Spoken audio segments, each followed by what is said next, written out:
அட ஒருத்தர் புரிஞ்சு கொடுறதுக்கு அறிவு வேணுமில்ல. மனைவியே புரிஞ்சு கொள்ள யோக்கியதில் உனக்கு ஞானமானு கேட்டான். தாய் தந்தை இருக்காங்க, உன்னை பெற்று வளர்த்து கல்வி தந்து உன்னை இந்த அளவுக்கு ஆளாக்கிய தாய் தந்தையை கவனிக்கலையில்லை. இப்போ ஏற்பட்ட சண்டாளர்கள், உயிர்கொடை செய்கிற சண்டாளர்கள். அது மட்டும் இல்லை, கோடிக்கணக்கான பணம் இருக்கும், யாராவது ஏற்றி பேசுனா போச்சு. ஒரு பக்கத்து ஏடை இருப்பான், பொறாமல் கரமாக பேசுனா போச்சு, அவனை அழிச்சே போடுவான். அட பாவி, உனக்கு இப்போ செல்வம் கொடுத்து எதுக்கடா கொடுத்தோம்? பழி வாங்கிறதுக்கா? இந்த மாதிரி சில சண்டாளர்கள்.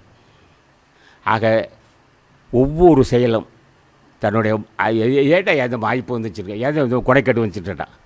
பக்தி செலுத்தாதனால் வந்து கேடுதான். முருகா, என்னை நான் உணரணும். ஆக பக்தி செலுத்தும் போது தான் ஒரு உன்னுடைய செயல்பாட்டை தூய்மை இருக்கும், அப்போ தான் சாந்தம் இருக்கும். அப்பேற்பட்ட பாவியார் தான் சரி, அவனுக்கும் வாய்ப்பு இருக்கிறார்.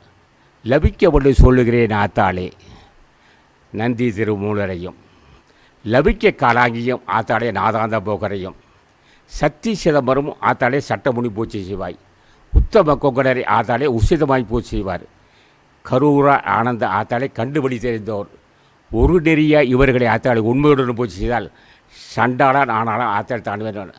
அப்போ அவனுக்கே அது வாய்ப்பா? அடப்பாவி, மனைவி கொடுமை செஞ்சான், தாயை கொடுமை செஞ்சான், தாய் தந்துட்டு போய் மது பணம் சாப்பிட காசுன்னு கேட்டான். இவ்வளோ கூடிய பாவிக்கு ஞானம் இருக்கணும். நான் சொன்ன மகானெல்லாம் முற்றுப்பட்ட ஞானியப்பா.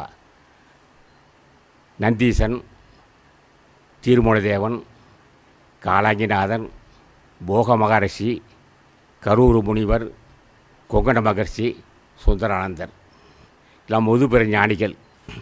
வணங்கி பாடுறா. உனக்குள்ள இந்த கொடை கெடுத்துருண்டா. கொடிய காம விகாரத்தினால் அலைஞ்சிட்டு போடா நாயாட்டம் அடையிறான். ஆக ஒரு மனிதனை கட்டுப்படுத்துவது பக்தி ஒன்று தான். அது ஞானிகள் தான் இருக்கும்.